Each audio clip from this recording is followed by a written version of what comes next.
It is my distinct honor to introduce our keynote speaker this morning. It's Congressman Rick Larsen, who is the representative from the 2nd Congressional District in Washington State, the best state, coincidentally. He's serving his 5th term, and it's a pretty massive district that stretches up to that Canadian border, so he understands well some of those issues. It's also home to Naval Air Station Whidbey Island, sort of the emotional and physical home of the Navy EW community, and Naval Station Everett. He serves on the House Armed Services Committee and is also the co-chair of the EW the Electronic Warfare Working Group within the House, and so he's deeply steeped in these issues. He's been a great advocate for the broad capability nationally, and has really been a leader in the House in developing a broader understanding across all of the committees, the relevant committees, about the importance of the electronic warfare component of our national defense, and all the issues surrounding that. He's a graduate of Pacific Lutheran University, has a master's from the University of Minnesota, and again has been dedicated a lot of his time as a representative to developing a very deep understanding of a lot of the issues that we're talking about today, and discusses them frequently with his colleagues. So we're honored to have him here, and we look forward to his remarks. Thank you.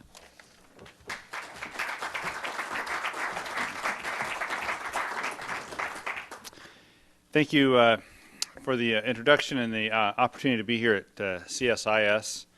It's obviously a pleasure to come speak. Had the chance to say hello to John Hamre before I came in, and I've actually been in this room to speak on U.S.-China relations as well. And between U.S.-China and electronic warfare and just a few other issues, it leaves little time for other things, but those other things actually directly serve the district. And so trying to explain to people about U.S.-China relations, or trying to explain to people generally about electronic warfare, sometimes can be difficult, and especially electronic warfare. It's especially difficult. I've had an occasion to give tours of the U.S. Capitol to some of the men and women who serve at NAS Whidbey. And as we're walking through the Capitol, and we're all reminding ourselves about our oath of office, our oath to our country, and seeing some of the symbols of in the Capitol about why we take this oath and why we want to stand up for our country, I remind them that these men and women are as much symbols about electronic warfare as anything else, because you can touch and feel and push and prod a person, but you really can't touch, feel, push, and prod the spectrum. And so to try to help people understand what their job is and understand the importance of it, tell them they have to be their own ambassadors about this. And fortunately they do that. And unfortunately, sometimes because of the nature of this world, this electronic warfare world, they're just not allowed to talk about some of the things that they do. But be that as it may, it's important that they're out there. And I want to start with that you can't touch the spectrum, you can't see it. The devices that manipulate it are a mystery to everybody but the technical experts. And I'll admit, they're even a mystery to me sometimes. I'm not a technical expert. I'm a member of Congress, so by definition, I'm not an expert on anything. But it is a challenge to explain electronic warfare to members of Congress, and sometimes not to all senior officials, but to some senior officials at the Department of Defense. But controlling the electromagnetic spectrum is essential to winning wars. It's essential to winning the battles in the battlefield. And as we've seen, of course, over the last couple of years, just how important it is to protecting our service members. So I want to thank CSIS for hosting this conference to help folks here in Washington, D.C. and and other folks understand the EW world and why it's important to this country to have some level of control over the electromagnetic spectrum. Now, broadly defined, electronic warfare is a fight to control who uses the spectrum, and how they use it. And I understand that the panel before me was an example of electronic warfare. But be that as it may, people in my district associate electronic warfare with airborne electronic attack. Very, simply put, the EA-6B Prowlers and now the EA-18G Growlers that are replacing the Prowlers, each carrying high-powered jammers that confuse and incapacitate enemy radar systems. And as a representative from Naval Air Station Whidbey Island in Washington State, where the Navy's Electronic Attack Wing is located, I'm a strong advocate for these capabilities, and that's actually where I started first getting involved in this issue. And then, of course, in those 10 years, it's obviously become a much bigger set of issues. Some folks associate EW with the work of JIATO, the Joint Improvised Explosive Device Defeat Organization, which was established during the Iraq War to defeat roadside bombs. But EW, as we know, is much broader, and the spectrum, as a result, is a much bigger debate. We use electromagnetic energy in a wide range of offensive and defensive weapon systems, including radars and ships, electronic countermeasures, helicopters, a variety of other things, just to give a few examples.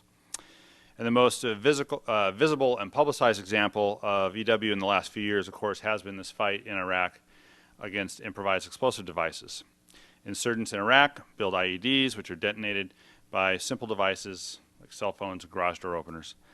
This is a somewhat basic form of EW, but as we have seen, it's also tended to be a very effective form of electronic warfare. And as the military struggled to meet this threat, they've turned to the Navy, which has maintained the strongest longer-term investments in EW technology and personnel since the end of the Vietnam War.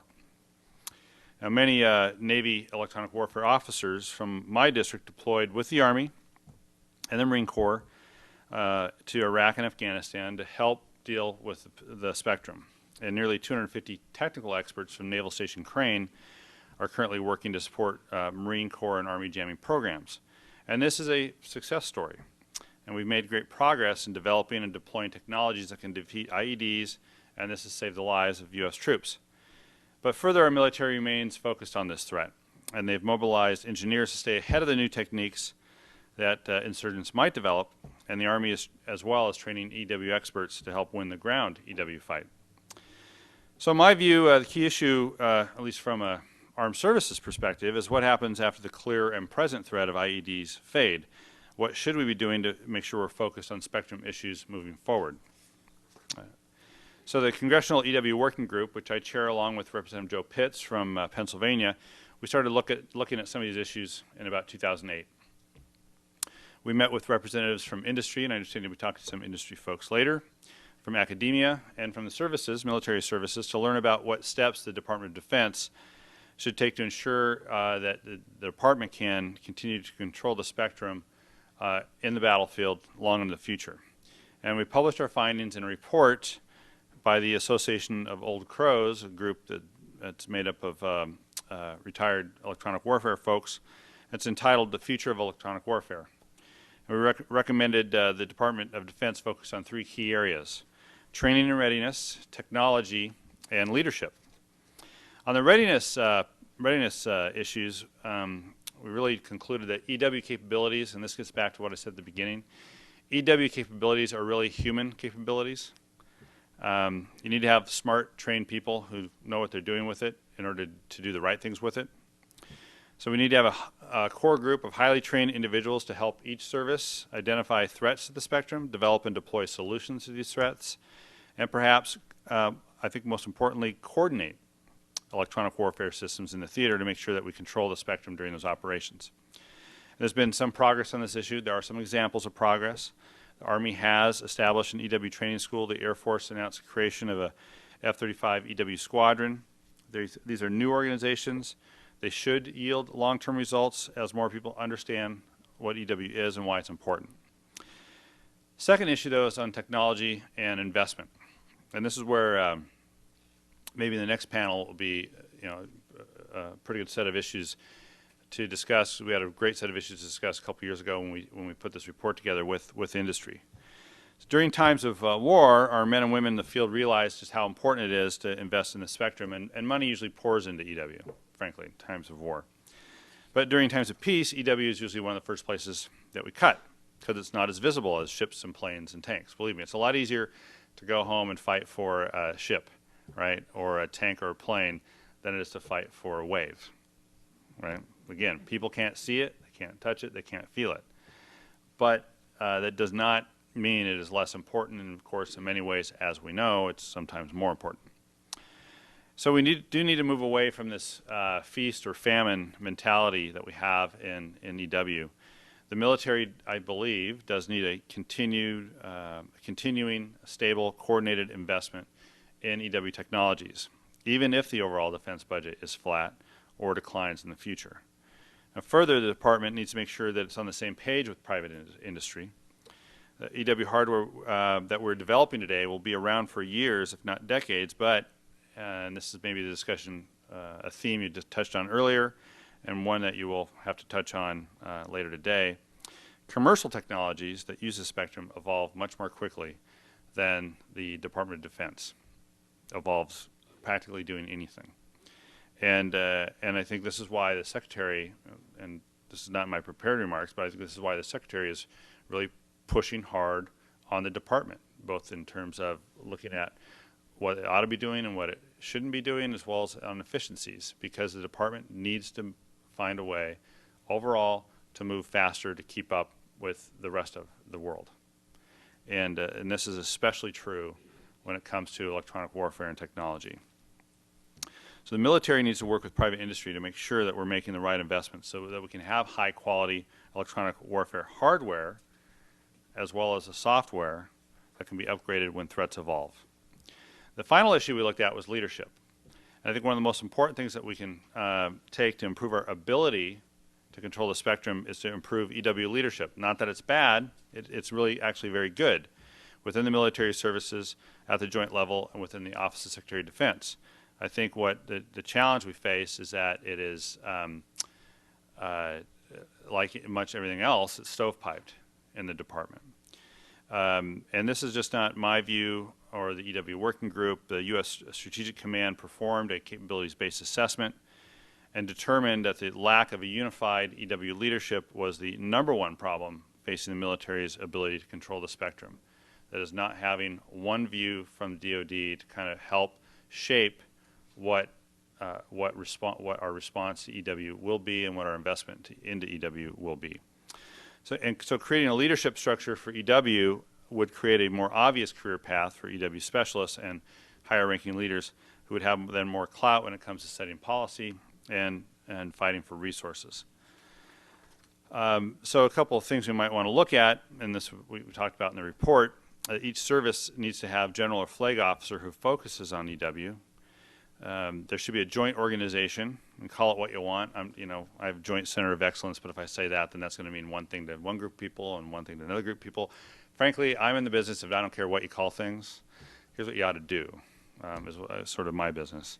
And so some level of a joint organization, so you do have an ability to coordinate across the services and advocate across the services for electronic warfare, not just for the money for one service, but the money for all the services, for the technologies and the hardware and the people that complement each other, not just for each individual service. Now, this type of leadership structure will ensure that as IEDs perhaps fade in the future, I think IEDs will be around for a long time, but I think they'll pop in and out of our lives over time. But I think senior policymakers need to be reminded of the importance continually of controlling the spectrum. So the department is focused on looking at the challenge of the EW investment, training, and leadership, and is conducting various studies on how it manages EW within the services. The services, I don't know why I have to write these things this way, but it's like the services and DoD. You're laughing because you know exactly what I'm talking about. Are seeking to define the relationship between electronic warfare and information operations. And they're working to create an enterprise that can handle the broader challenges of setting policy, researching new technologies, coordinating acquisitions, training experts to deal with both the electronic attack and the tough issue of how we use an increasingly congested spectrum ourselves. These studies, if done on time, and I encourage strongly the department to finish these sooner rather than later, these studies will help and should help inform POM 12, the Program Objectives Memorandum for 012. And possibly even, if we finish sooner rather than later, we're going to begin to see some of the changes happen at the DoD over the next 18 months. As DoD continues to work to improve its capabilities and management structure in EW, I'm working to raise the awareness in Congress about the critical need for the spectrum. I sponsored an amendment to the Defense Authorization Bill that requires the department to submit an electronic warfare report to Congress each year for the next 5 years. Now, this law requires a report to include information about the department's strategy, its leadership structure, the EW programs that are the major ones that the department is working on. Now, of course, the report was due last February, has not yet been submitted, shockingly sometimes, but the fact that, and I certainly want to see it happen, but the fact that the department has stepped forward on the CBA and the capabilities-based assessment and the functional skills analysis and looking at those kinds of things is an indication that the department is actually being responsive to Congress's concerns about electronic warfare. Having said that, I am speaking with Chairman Skelton and believe that this report, when submitted, would be an extremely great topic for an early hearing next year. I'd like to just conclude by talking a little bit about Afghanistan. And I just returned from CODEL to Afghanistan, where I got to meet with many of our troops, our military leaders, our civilians, who are doing a great job over there as well. And just a note about that, about Afghanistan, that the demand for EW capabilities in Afghanistan remains high, and that demand from both U.S. and NATO allies, so all of ISAF. General Cartwright, the current Vice Chief of Staff, during his confirmation hearing last year, noted that a lack of airborne electronic attack was a key deficiency in Afghanistan, and to meet this gap, the Navy is buying additional Growlers and will deploy them to Afghanistan in support of the war effort. And I think that's obviously good news because we still have good strong challenges over there in Afghanistan. But EW is saving lives in Afghanistan. In addition to the IED threat, we're using our electronic warfare devices in a variety of ways. Something that is very frustrating to the enemy and forcing them to change, which puts them on more on the defensive. I think an area of improvement is cooperation with our allies on electronic warfare. We need to continue to focus our relationship with our NATO allies over there and other coalition allies on more of a need to share and less on a need to know, so that we can work with our partners to defeat IEDs. And cooperation with NATO is critical to our success in Afghanistan overall as well. And I hope that our partners in Europe will see that, and as the Lisbon conference comes up in November, that they are willing to dedicate additional resources to Afghanistan. I'd like to end there, and again thank CSIS for sponsoring this conference, and open to take some questions. Great, thank you so much. Again, if I could just remind people to wait for the mic, and we'll get going.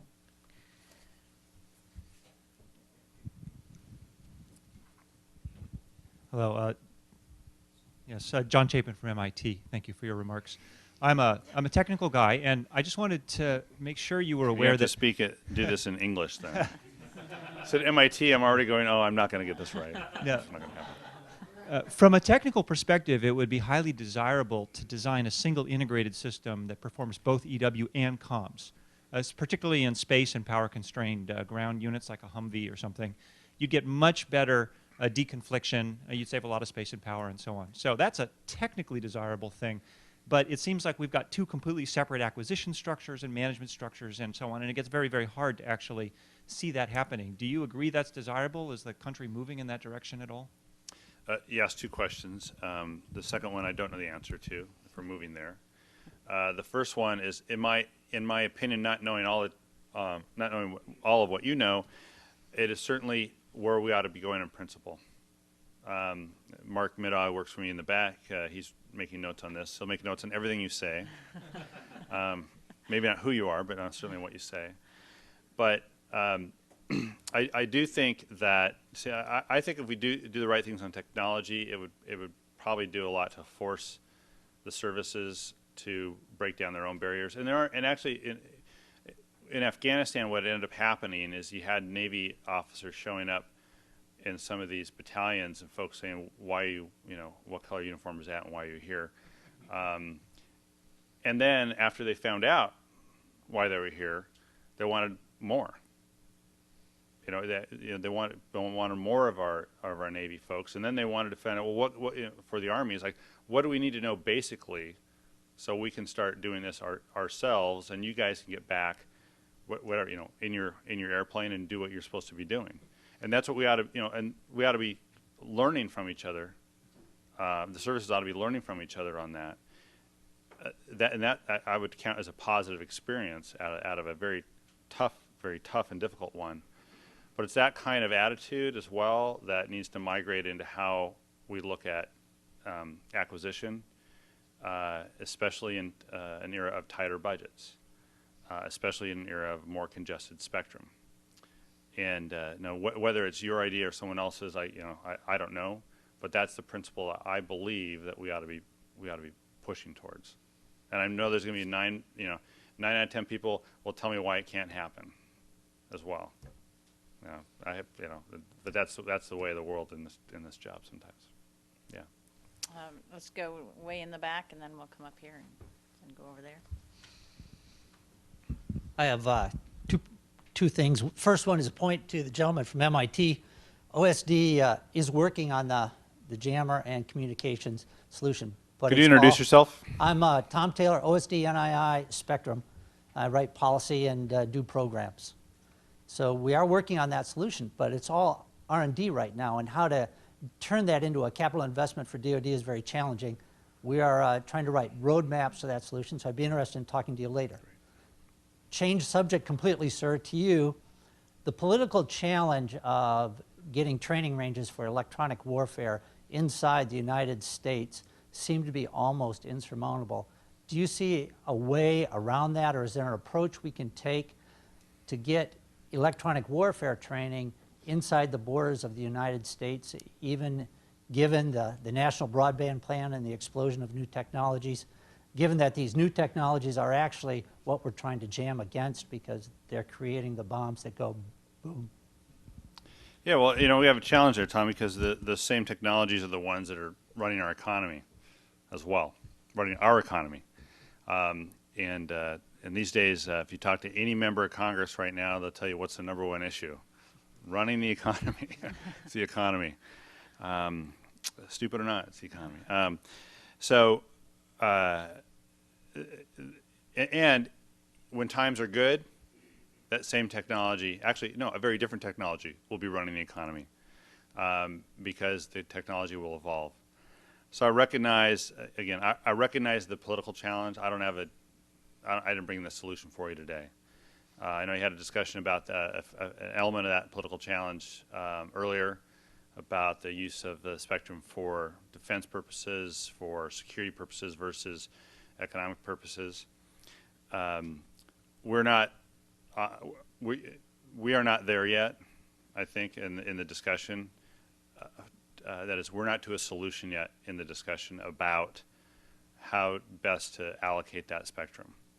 Now, Representative Pitts and I did write a letter to the FCC saying that they absolutely need to consider the spectrum when they're looking at the allocation and reallocation of spectrum. And I'm sorry, they need to look at how defense uses it. But it would be very difficult and I think wrong to say order FCC to say this much has to go here. That's an inefficient way of allocating spectrum, and it's not a bad idea for the department. And you're all getting this from Secretary Gates and his efficiencies work. It's not a bad idea to think about how that applies to the spectrum as well. Solutions are going to be probably in a lot of things like John from MIT brought up, and the things that you guys are figuring out as well. But I don't have the I don't have the position paper for you on that one yet. Let's go right here. He's coming from the other side, sneaking up on you. Okay, thank you. My name is Barry Fell. I provide technical support to DARPA. And Rick, my question to you is, can you give us an assessment of Congress's awareness of the importance of EW? And anticipating your answer, what can the people in the EW community do to raise that awareness? Yeah. Sure. Anticipating my answer to the first question, obviously it's relatively low, all right? In part because you're going through the things I talked about earlier, in part because you can't touch, you can't feel it. I would say that if you're on the Energy and Commerce Committee, which has jurisdiction over some of the over the FCC and the technology issues associated with that, have a higher level of awareness, but maybe not an awareness as it relates necessarily to the security needs or the defense needs. And so, what I try to do, and what we've done in the past is we've had it. In the past, we've had EW days where we've brought folks in and provided forums and have those run by, sponsored by members of Congress and try to get other members of Congress or their staffs, right? Mainly the staffs in to learn about that. We had a good turnout when we put this report together a couple years ago from members of Congress, but it's like anything. I'll go back to the U.S.-China example. Just here's an example, right? And this is a good story so you understand members of Congress, all right? I was in Beijing speaking to the AmCham, American Chamber of Commerce in Beijing, AmCham. And we spoke, with a colleague of mine, we spoke, and then there was questions from the audience, much like this. And of course, this was a couple years ago, but things weren't really great between U.S. and China. But they weren't bad, but there was some rigmarole going on. And this person, the question was basically this: well, you guys, right, members of Congress, we're also known as you guys. It's in the Constitution. You guys. You guys, you're in D.C. and you beat up on China, and then you come to China and you go around the country, China, and you get religion about the U.S.-China relationship, and you're really great. And then you go back to D.C. again, and you get another religion, and you're back to where you were. And I said, well, you got a third of that wrong. I said the part you got wrong is there's only one person who represents Washington D.C., and that's Eleanor Holmes Norton. All the rest of us represent our own districts, and I go back to the 2nd District of Washington State, and that's where I get my religion. And Joan goes back to the 50,000 district of state X and gets his or her religion. The point is that if you want to get to a member of Congress on an issue, you've got to connect it to where they're from. Literally where they're from. If it happens in their district, then it happens to them and they care. And so the challenge is trying to find those connections, whether that's through industry or whether that's through academia or whether that's through, like for me, Naval Air Station Whidbey Island, or someone like Brad Ellsworth in Naval Station Crane, right? Something like in Crane, Indiana. You have to connect to their districts. So I don't know how many of you are interested in running a grassroots campaign. I'm going to encourage you to do that. Some folks in here wearing uniforms, you can't do that. I'll be clear about that. But to understand members of Congress is to understand their district. There's just no two ways around it. There's something going on in their district, they'll care about it much more than anything going on here in Washington, D.C. So that's how you do it. Yeah. Let's go here and then we'll go. I'm Mike Nelson at Georgetown University, and I was trained at MIT as a physicist, but I'm not going to ask you a technical question. I came to Washington a little over 20 years ago, and went to the Hill as a Congressional Science Fellow. And so I'll ask you a political question instead. Okay. One of the first things I worked on was a bill to require the federal agencies to start coordinating better on high-performance computing research. And we discovered that the agencies were all eager to coordinate with each other. The problem was the Hill. It took us 3 years to get this bill passed because the committees that had jurisdiction over the different agencies couldn't get their act together and couldn't work together to encourage the agencies to work together. So my question for you is do you have hope that we can get the various agencies, the various committees that have oversight over intelligence, over DOD, over the FCC, can they work together better to coordinate in developing policies that will help us in addressing spectrum policy issues and electronic warfare issues? Sure. Thanks. Well, let me start off by saying I don't mean to be defensive or anything, but I know there are no examples in the scientific community where universities battle each other for the right to say that you did it. So Congress is the only guilty party I know. So we'll just no. I'm actually reading The Making of the Atomic Bomb by Richard Rhodes, and I was surprised about the amount of cooperation that was taking place among all these folks who didn't know what they were getting towards, but they knew what the next step was they were getting towards. But having said that, my confident I'm more confident on this set of issues because there are fewer committees to deal with it, right? And you know, if you look at the 9/11 report, the Commission's report, and talks about intelligence, and we have practically implemented most of those recommendations except one major one, right? That is, Congress needs to reform itself and how it oversees intel, and because there are so many committees with jurisdiction, and I bring that up as an example of the problem you're underlining, and one that you could meet here. But I think when it comes to this set of issues with the spectrum, it is a more finite group of folks than on some other issues. I'd also note that as far as I can see, we're not, as far as where the DoD is going, they're not really. It's not necessary to have additional legislative authority to do a lot of what I think they ought to be doing and what they need to be doing, and that gives them a little more freedom. They may end up getting some oversight as they make decisions, but they don't need as much legislative authority to do what they ought to be doing, in my view, and need to be doing. So I don't see that as a major problem in this regard. In this one.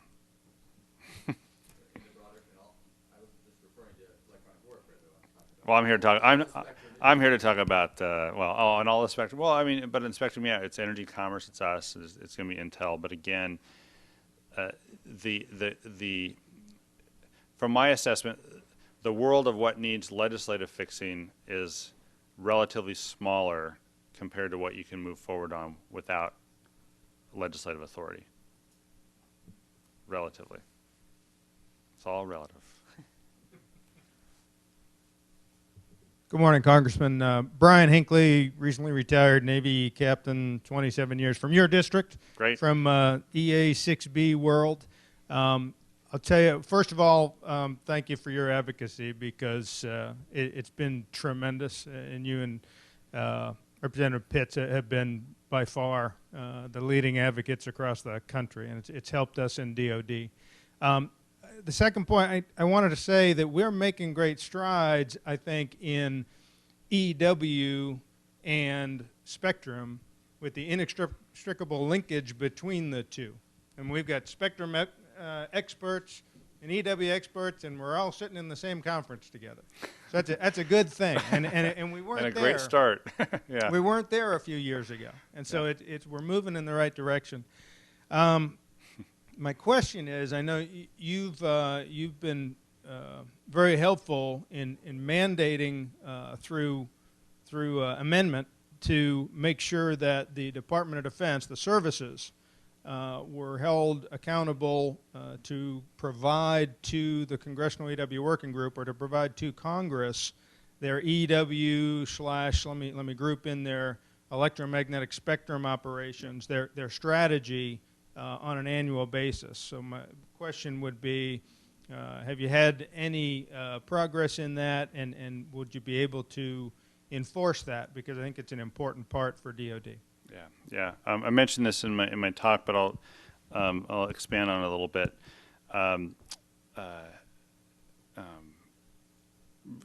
No agency, no department likes Congress to tell it to do a report. None at all. And we love, just the opposite. We love to tell departments and agencies to do reports. But we did mandate the report, and it didn't come in February. But the point I really do want to emphasize that despite that, I have been personally bird dogging this issue since we got that language in the report, in the defense bill, knowing that sometimes the department's reluctant to do exactly what we say. But General Cartwright, vice chief, is responsible for pushing this stuff through, and I was on the phone with him yesterday to talk about it in anticipation of today's meeting. And I've met with him several times and had several phone calls, and let him know that this is something that there are enough of us interested, and he knows that, and it's not try to put pressure on the general or anything at all like that. He knows that, but he also needs to know that there are people interested in Congress as well. He needs to know that if he's doing this, there's going to be some level of good response to what he is pushing in the department. And so that's part of that relationship that needs to continue as well. So, they've done the CBA, capabilities-based assessment, the functional skills analysis work, and they're looking at, the challenge is looking at the organization of the department and how to really organize it and reorganize it with regards to spectrum, with regards to information operations overall, and not just in terms of how spectrum is used, but who uses it, when is it used, which services use it, what's the investment strategy and the acquisition strategy, and all this is important work because it needs to be done because it's being done well, but it is being done inefficiently. There's just still a lot of services doing their own thing, and all the services need to do their own thing, but it needs to be coordinated. And we don't, unfortunately, we're learning a lesson. We don't coordinate it until we're actually in the battlefield. And then we have to learn how to do it. Well, all that, if we move all that upstairs for a while, we might actually find out we can develop an investment strategy that's better, and an acquisition strategy that's better, a management and operations, readiness strategy that's better. So that's been my message to the DoD, and so far so good. Even though technically they haven't responded to the report, I don't want to get too bent out of shape about that if they're doing the things that personally I think they ought to be doing, or it ought to be doing. We all, Congress and them, right? The services and DoD. Okay, let's have the last question back there. Congressman, hello, from a different uniform. Yeah, just right. retired. I'm also president-elect of the AOC now. Oh, you did? So Congratulations. looking forward to working with you some more in the future. Laurie Buckout. We've been looking at some of the successes that cyber has had over the last few years. There is the definition that came out a couple years back of cyberspace as its own domain. And as everybody knows, words mean something there. And when that began to happen, it began to get funding, it began to get leadership, it began to get more definitions leading into it, its own battle space, so to say, and that sort of led to a lot. What do you think about the concept of the spectrum as its own domain? Do you think that would be advantageous to the community? Would it bring the sort of things that it seemed to have brought to the cyberspace concept? I think it would, but I would also think that in looking at the broader issue of information operations, where the DoD seems to be headed, that a lot of this is sort of cyber is part of that, spectrum is part of that, some other things that are part of that, and and putting a name to it will help.